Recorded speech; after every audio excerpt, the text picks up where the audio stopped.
Bismillahirrohmanirrohim. Assalamualaikum warahmatullahi wabarakatuh. Sahabatku, rohimakumullah. Sahabat Nabi yang satu ini memiliki keistimewaan yang sangat luar biasa. Ia memiliki suara yang sangat merdu, bahkan jika mendengar suaranya, para malaikat akan berdatangan turun dari langit dan takkan pergi sebelum ia berhenti melantunkan ayat-ayat Al-Quran. Mari kita simak kisah selengkapnya. Tapi sebelum lanjut, mari dukung channel ini agar dapat terus berkembang dengan cara klik tombol like dan subscribe. Jangan lupa tulis saran dan masukan di kolom komentar. Sahabat juga boleh share video ini agar lebih banyak orang-orang yang mendapatkan manfaat dari kisah ini. Semoga menjadi amal jariah bagi kita semua karena telah membantu menebar kebaikan kepada sesama manusia. Amin ya robbal alamin. Usaid bin Hudayr seorang sahabat Nabi dari kalangan Ansyar yang berasal dari kabilah Aus, keturunan Bani Asyali. Ayahnya bernama Hudayr bin Simak. Ia punya banyak nama panggilan, seperti Abu Yahya karena anaknya bernama Yahya, Abu Isa panggilan yang diberikan Rasulullah, Abu Taik, Abu Hudayr, dan Abu Amr. Ayahnya, Hudayr bin Simak, adalah penunggang kuda yang sangat diandalkan oleh kabilah Aus dalam setiap peperangan melawan kabilah Khazraj. Hudayr memiliki kuda yang sangat kuat. Ia memimpin pasukan Aus dalam perang Buates. Ibu Usaid adalah Ummu Usaid Hind al-Sign. Usaid termasuk di antara sahabat Ansyar yang mengikuti Bayat Aqabah kedua.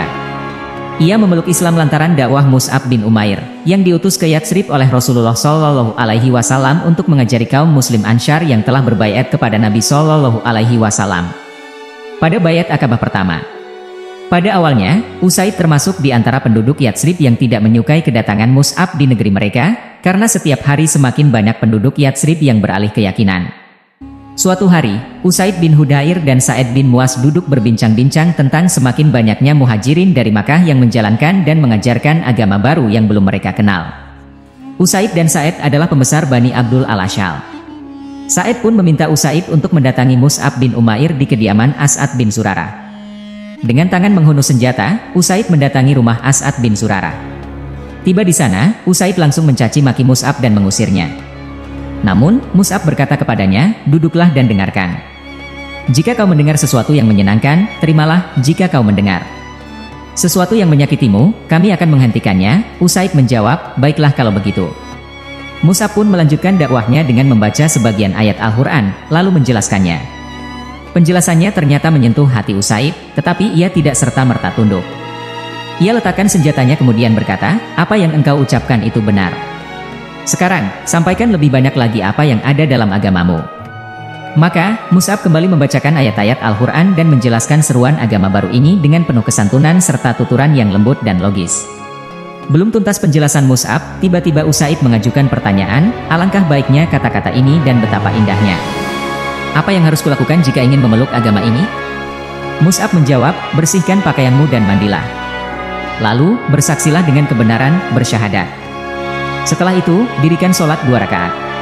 Dengan begitu, kau menjadi seperti kami." Usaid pun melakukan semua yang dikatakan Mus'ab. Setelah itu, ia kembali mendatangi Sa'id bin Muaz yang awalnya bersepakat dengan dirinya untuk mengecam dan mengusir Mus'ab bin Umair. Namun, kali ini Usaid datang dengan misi yang berbeda. Rupanya Sa'id dapat membaca perubahan dalam diri Usaid sehingga ia berkata kepada orang yang duduk di dekatnya, Usaid datang dengan raut muka yang berbeda dari saat ia pergi. Kendati demikian, Sa'id tetap mengajukan pertanyaan kepada Usaid, "Apa yang kau lakukan kepada Mus'ab dan As'ad bin Zurarah?" Usaid menjawab, "Aku katakan kepada mereka agar segera pergi dari negeri ini. Ketika mereka tidak mau pergi, sepupumu As'ad, ibu As'ad bin Zurarah adalah bibi Sa'id bin Muaz, mengatakan kepadaku bahwa Bani Haritsah ingin membunuhnya, karena mereka ingin merusak ikatan perjanjiannya denganmu. Jika tidak percaya, lihatlah sendiri." Didorong rasa marah dan semangat untuk membela, Sa'id bangkit sambil membawa senjata milik Usaid. Ia bergegas pergi menuju rumah As'ad. Namun, tiba di sana, ia sama sekali tidak melihat keributan atau ketegangan. Ia hanya merasakan ketenangan dan ketentraman. Di rumah sepupunya itu ia melihat Mus'ab sedang berbicara di hadapan kaum muslim Ansyar. Saat itulah Sa'id baru menyadari muslihat yang dilakukan Usaid sahabatnya yang bermaksud menjebaknya agar melihat dan mendengar majelis ilmu yang digelar oleh Mus'ab dan kaum muslim. Ternyata, apa yang diinginkan Usaid terkabul. Hati Sa'id tersentuh mendengar uraian yang disampaikan Mus'ab bin Umair mengenai Islam dan tentang sosok Rasulullah SAW. Saat itu pula Sa'id memutuskan untuk mengikuti jejak sahabatnya, Usaid, yakni memeluk Islam. Sejak masa jahiliyah, Usaid telah dikenal oleh penduduk Yatsrib sebagai sosok pemimpin yang baik. Setelah masuk Islam, ia pun menjadi muslim yang baik. Rasulullah Shallallahu Alaihi Wasallam sendiri menghargai kedudukannya, bahkan beliau mempersaudarakan dirinya dengan salah seorang muhajirin yang paling dekat dengan beliau, yaitu Zaid bin Haritsah. Ketika terjadi peristiwa dusta, Hadits Al-Ifk, yang hendak mengotori kesucian Aisyah radhiyallahu anhu, Usaid menemui Rasulullah Shallallahu Alaihi Wasallam dan meminta agar beliau memberitahukan orang yang telah menyakiti keluarga beliau. Usaid berkata, "Wahai Rasulullah, demi Allah, aku mohon kepadamu, tunjukkanlah siapa orang itu. Jika ia berasal dari kabilah Aus, kami akan pancung lehernya. Jika ia dari golongan saudara kami kabilah Hazraj, maka engkau tinggal memberi kami perintah, dan kami akan langsung melaksanakan perintahmu." Mendengar penuturan Usaid, Rasulullah Shallallahu Alaihi Wasallam bersabda, "Sebaik-baik laki-laki adalah Usaid." Dikatakan dalam sebuah riwayat bahwa jika Usaid membaca Al-Quran maka para malaikat turun untuk mendengarkan bacaannya. Disebutkan pula bahwa Umar radhiyallahu anhu sering memintanya untuk membacakan Al-Quran karena ia menyukai suara dan bacaannya. Abu Sa'id Al-Khudri meriwayatkan bahwa Usaid bin Hudair, yang bacaan Al-Qurannya sangat merdu dan memikat, berkata, "Pada suatu malam aku membaca surah Al-Baqarah, kudaku dalam keadaan tertambat, sedangkan anakku yang masih kecil, Yahya, tidur di dekatku. Tiba-tiba kuda yang telah kutambatkan itu meringkik gelisah. Aku berdiri untuk melihat apa yang terjadi di luar dan yang kukhawatirkan hanya anakku. Kemudian aku kembali meneruskan bacaanku. Lagi-lagi, kuda itu meringkik. Maka, aku kembali berdiri melihat yang terjadi di luar dan yang kukhawatirkan hanya anakku. Ketika kutengadahkan kepala, aku melihat sesuatu seperti bayangan cahaya yang bergerak. Bayangan itu turun dari langit dan membuatku takut. Aku hanya bisa terdiam. Keesokan paginya, aku datang menemui Rasulullah dan kuceritakan apa yang kualami tadi malam. Beliau bersabda, "Teruslah membaca, hai Abu Yahya." Aku berkata, "Aku sudah membaca." Tiba-tiba kudaku meringkik gelisah. Aku pun berdiri, dan yang kukhawatirkan hanya anakku. Beliau bersabda lagi, "Bacalah lagi, hai Abu Hudair." Aku sudah membaca, dan saat aku tengadah, aku melihat bayangan cahaya yang bergerak turun dari atas. Aku merasa takut. Itu adalah para malaikat yang turun karena mendengar suaramu.